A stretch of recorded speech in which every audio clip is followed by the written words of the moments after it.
and courageous. He will give you much success. For the Lord your God will be with you wherever you go. For the Lord your God will be with you wherever you go. Welcome back to Faith, Family, and Food at the Parsonage. This is Tananda. Just wanted to welcome you guys back to our channel. We are continuing on our 14 Days of Faith journey. We are picking back up where we left off yesterday in our Married Life edition, where my husband and I were sharing how we met, how we began dating, and leading up to where we are now. So we're going to jump right back into part 2 of that right here. Okay, well, what happens if he decides that he doesn't want to get married, or what happens if we break up indefinitely? So there were a lot of questions as to what our future would look like if he decided that he just didn't want to get married. However, he was working on things secretly that I didn't know about. Yes, I was. But yeah, it was like a lot of nights I would come home, just make sure she good, and just go in that room. So it's like a lot of time I can sit there and reflect and just have conversations with God. And he just pushed me. Go ahead and just get a ring. Didn't say nothing else. He didn't have a timestamp, no nothing. But even before then, one of her sisters in Texas, I talked to her, and she was like, you'll never be fully ready. But the longer you wait, you're gonna miss your opportunity. So the old me would have took that with a grain of salt. But it just made more sense. So I never questioned God or nothing. He said, just get the ring. I was sitting on the ring for a while. She don't know this. I was sitting on it.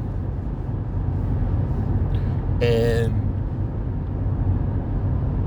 the day after Christmas, I tell you about the night after Christmas,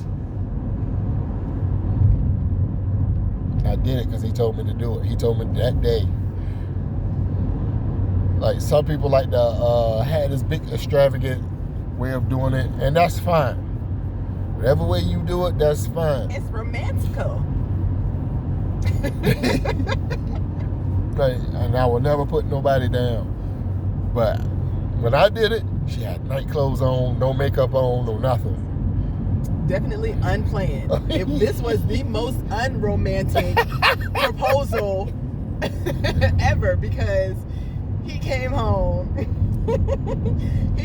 I had my hair already tied up. I had my nightshirt on. I was already in the bed. Bedroom door closed. So I'm in the room by myself. He came home from work, and I think you came and knocked on the door and asked me was I awake, or you texted me, I think, and asked me was I awake. And I was like, yeah, I'm just, laying in the bed. And then he came to the door. No, he came and knocked on the door, and I told him come in. And so I think the light was still on. Yeah. Okay. And so he comes in the room, and then he was like, well, I need you to get off the bed. And I'm like, why I gotta get off the bed? Like, bruh, what you want? Like, it's bedtime. Treated me like a stepchild. And then he was like, so I got off the bed. So then he was like, I need you to close your eyes. And I'm like, why I gotta close my eyes? Like, y'all, I gave him the hardest time. So I'm like, why I gotta close my eyes? And so then when I opened my eyes, he was down on one knee, and I'm looking at him like, what are you doing? Like, no, really, what are you doing? And I didn't even see the ring at first. I just saw him down on his knee. I'm like, what are you doing? Look here. It took me a lot to get down on this one knee, and she ain't even paying no mind. It's like midnight, I'm tired, and it's bedtime, and you in here playing games, and I'm like, what is happening? And then I saw the ring. Tell him about that. Tell him, please, do tell. He called me about my government, the whole government, and asked me to marry him. And I said, are you sure?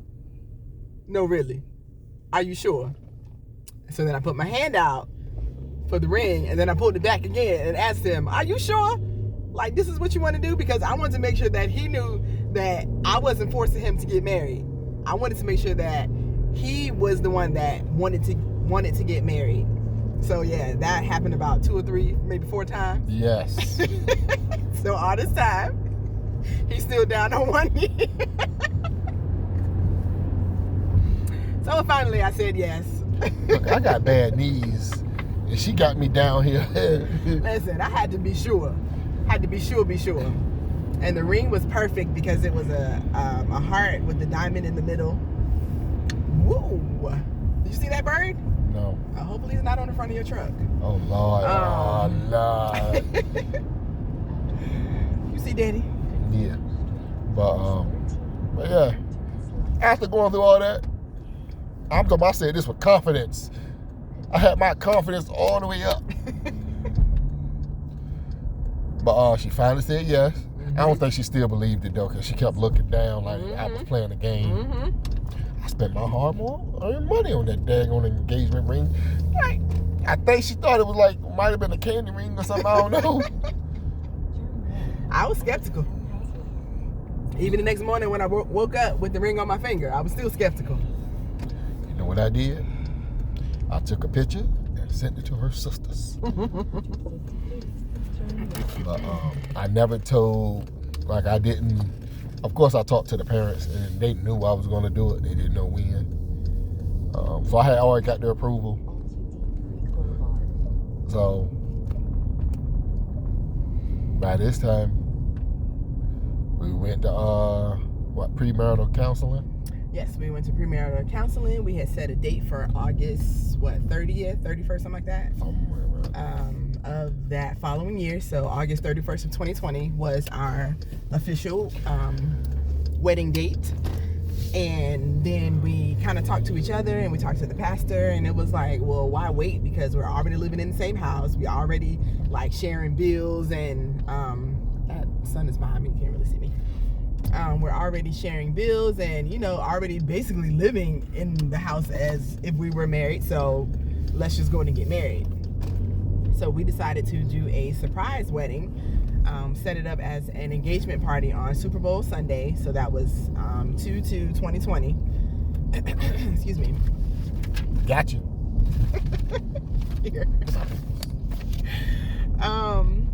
And so family, friends, everybody came. We finished premarital counseling, which was something that definitely needed to happen, because we discovered things about ourselves, like I said in a previous video, and things about each other that we didn't think to ask. And so how did premarital counseling affect you going into marriage, something that you've never done before? I didn't know nothing. I put it like that. I didn't know anything. And the only thing I could go off of was like my mom and daddy was how their marriage is, and just people around me. And just try to build off that, make it better. But going in there, I was like, oh, okay. And the information that you received, how do you think that has helped you? Both of us go on our separate walks with Christ, and they come as one, like a triangle. She's there, I'm here, and then we meet at the top. The closer that we get to God, I think that's what it was, right? The Yeah. closer that we get to God, who's at the top of the triangle, the closer we get to each other. Yeah. And that was I look at it like this: if I ain't learned nothing else, I took that. And I encourage anybody to go to premarital counseling. Yes. Honestly, it might help you further your relationship. It might be one that might not be for y'all. Like, y'all go, like, all right, we're going to wait. But it helps in the long run. I'm telling you. And, yeah, we surprised the family. I'm about to put my brother on blast. So, and the funny thing was, he went with me to pick out the wedding ring. But he knew nothing. So, like I said, we got married on Super Bowl Sunday. And got the shirts, like we planned this to perfection. Pastor came in, his wife came in, both of them pastors. They came in, they sat down. Everybody had jerseys on or some type of team. Sports team. Yeah. And had my shirt on underneath. Like, we blended well. So she's in the room getting ready. I don't know what's going on in the room. So I'll pause right here to say that he had no clue what was going on in the bedroom. I had purchased this beautiful blouse and white slacks and these beautiful silver studded shoes to match the blouse. He thought that we were going to get married in our t-shirts that we had originally purchased to get married in. But yeah, when I came out dressed in all white, he was definitely taking it back as well. So surprise. But best friend is texting me stuff, talking to me. Me and my brother going to bat. I was like, you need to put this on. He said, what's going on? I said, bro, I'm about to get married. Put this shirt on. My brother's face was so priceless. He had to get it together. That thing was funny. So she said, yeah, we about ready. Had everybody come to the dining room. Not the dining room, living room. Mm-hmm. It was set up too. Like, yeah, y'all not just here for a party. Y'all here to witness a wedding. I peeked my head around that corner and I just bust out laughing. And didn't nobody see that coming. Not at all. So that was a beautiful thing. But yeah, it's a beautiful thing. And to catch our parents off guard, they ain't stopped grinning that day. Like that whole day, they were just grinning. Yeah, it was amazing. Yeah. And I think that just to take the pressure off as far as like wedding planning and all that stuff, the financial strain on it that would affect, couples going through that, and to just do it the way that we did it, it was perfect for us. And so the following year for our anniversary, we actually did anniversary pictures in a wedding dress and in a suit and, with the whole bridal party and all of those things, which I'll insert pictures, of course. But being married since then, or since that day or whatever, has been there's been ups and downs. I'm just like in any other relationship, but the most important aspect of the dynamic of husband and wife is to make sure that you respect your husband. Respect the boundaries that you have. Talk it out. Like, communication is key. And you don't hear a lot of people say that, but it really is. Communication is what's going to help your marriage get to where it needs to get to. Because if you're going through something and you hold it in, it can affect how you communicate. It can affect your marriage bed. It can affect how you communicate with your kids. Like, it really affects the whole dynamic if your communication is not good. Yeah, definitely. But at the end of the day, like she said, communication is the biggest thing. And just previously, I struggled with that, and still to this day, I think I do a little better, but I still struggle with it. Yeah, we both do, because we're both not huge talkers, but I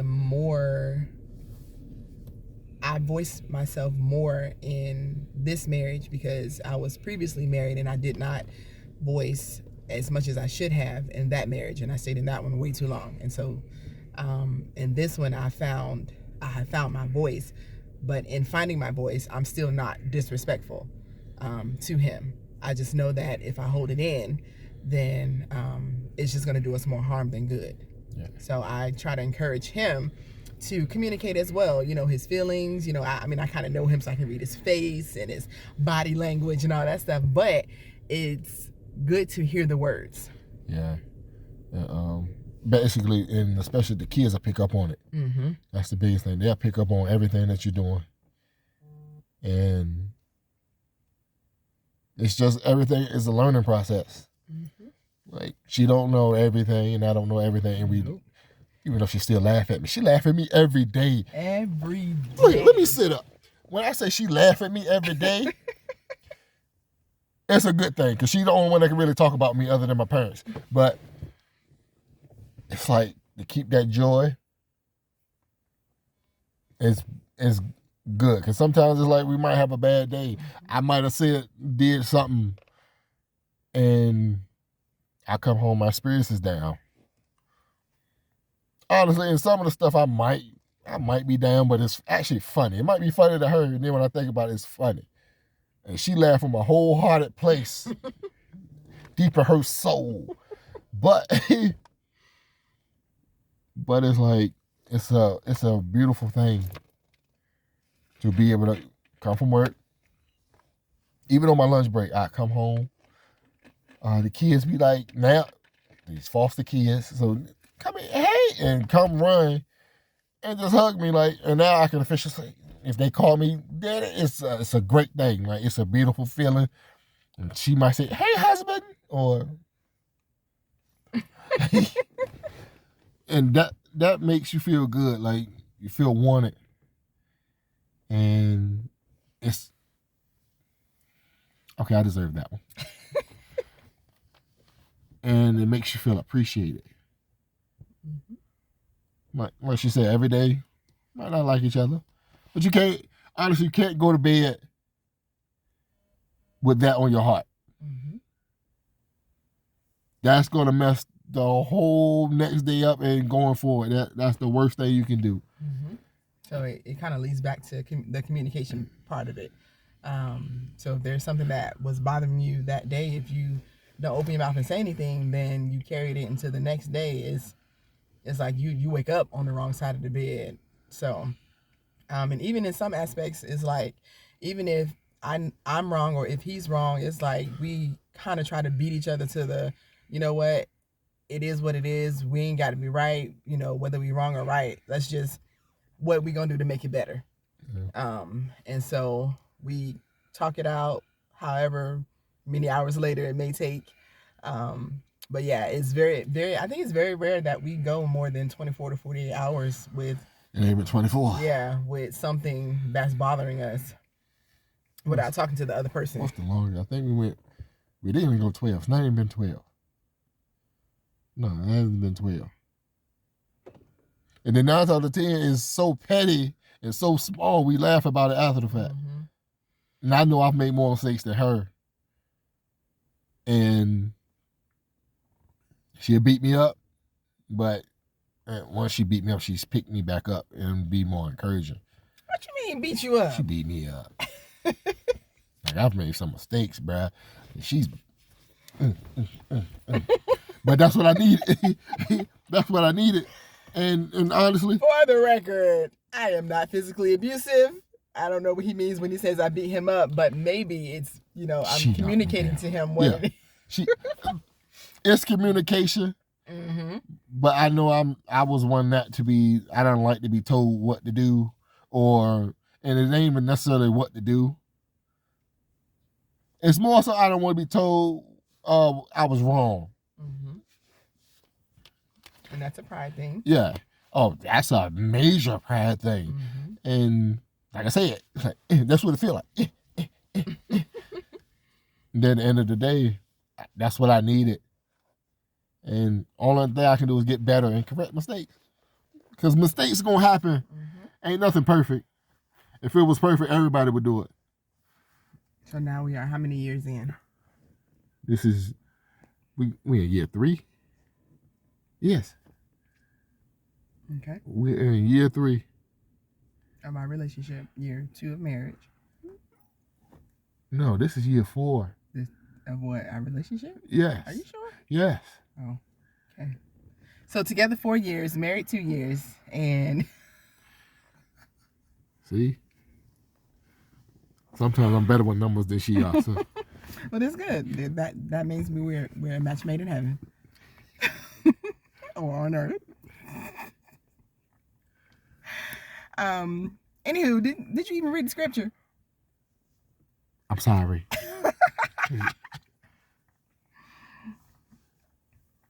But it kind of ties in. Mm-hmm. It does tie into this video. So it's from Ephesians chapter 5, verse 33, and I'm reading from the New Living Translation. And it goes, so again I say, each man must love his wife as he loves himself, and the wife must respect her husband. That's self-explanatory. Respect will be given. But without that, you're not going to get far. Yeah. Because if you feel disrespected, it's like,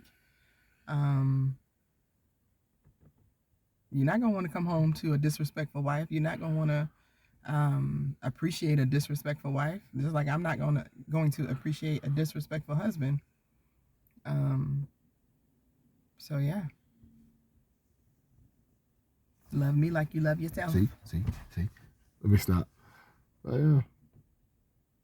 Like that's everything. And honestly, you respect your wife like you respect yourself. Mm-hmm. It goes a long way.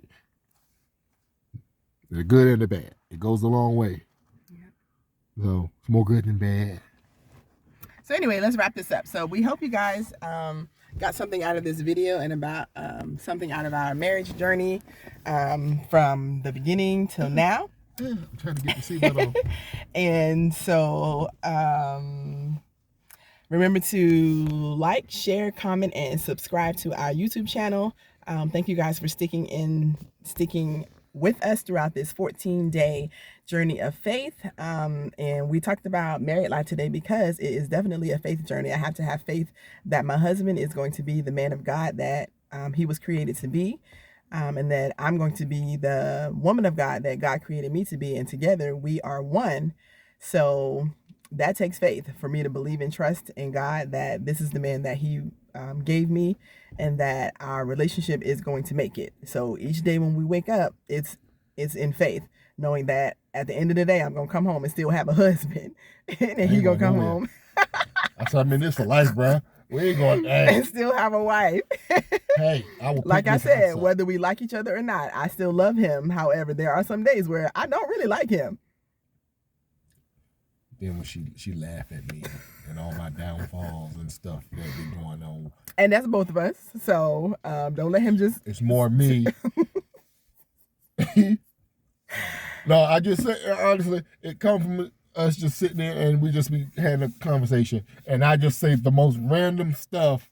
Some of it don't make no sense, but a lot of it's just stupid and it's hilarious. I gotta laugh at myself. And yes.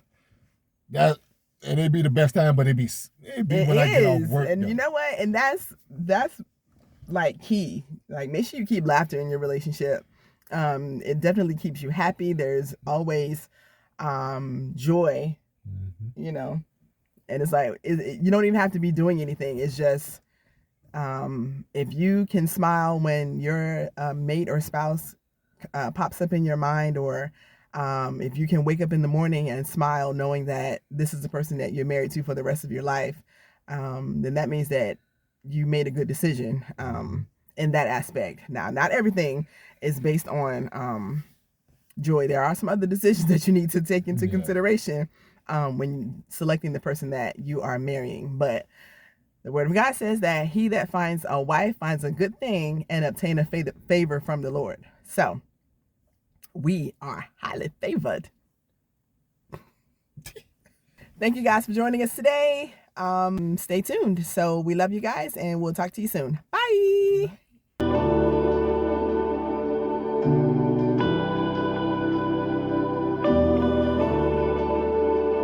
Pictures from it. Like you're my head, it's shiny. I'm glowing right now. Yes, the glow. The glow up.